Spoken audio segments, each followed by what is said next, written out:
প্রতি বছর হাজারো বাংলাদেশি কুয়েত যান শ্রমিক ভিসায়। তবে দীর্ঘদিন ধরে দেশটিতে এসব শ্রমিকদের জন্য ছিল না কোনো বেতন কাঠামো। এবার দেশটিতে অবস্থানরত বাংলাদেশ দূতাবাস কুয়েত যেতে ইচ্ছুক প্রবাসী বাংলাদেশিদের জন্য ন্যূনতম বেতন কাঠামো নির্ধারণ করল।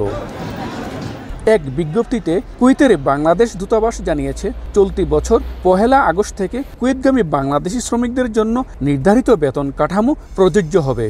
দূতাবাস জানায়, এই নিয়ম না মানলে কোনো ভিসা সত্যায়ন করা হবে না। নতুন কাঠামোয় গৃহকর্মী 120 দিনার, বাসার ড্রাইভার ও রাঁধুনি 150 দিনার, সরকারি চুক্তির অধীনে আকুদ হুকুমির অদক্ষ শ্রমিকদের জন্য সর্বনিম্ন 90 দিনার, আকুদ আহলি অদক্ষ শ্রমিকদের জন্য 120, দক্ষ ড্রাইভার 120 এবং দক্ষ শ্রমিকদের জন্য 150 দিনার বেতন ধার্য করা হয়েছে।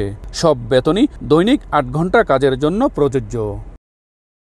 বাংলাদেশ দূতাবাসের এমন পদক্ষেপকে শ্রমিক বান্ধব ও সম্মানজনক বলছেন প্রবাসীরা। এখন যারা নতুন বিষয়ে আসবে তাদের বেতন 90 দিনার, ইনশাল্লাহ আমি মনে করি তাদের জন্য অনেক ভালো কিছু হবে। আর বাংলাদেশ সরকার এবং এখানে দূতাবাসকে আমি বলবো, আমরা যারা পুরান আছি আমাদের 75 দিনার বেতন আমাদের জন্য যেমন একটু ব্যবস্থা নেই। বাংলাদেশ এম্বাসি খুব ভালো কাজ করছে, এটা যেন তাদের নজরে থাকে এবং এটা যেন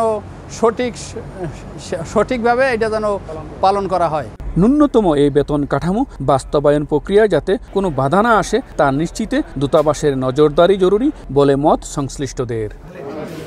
মঈন সুমন, সময় সংবাদ, কুয়েত।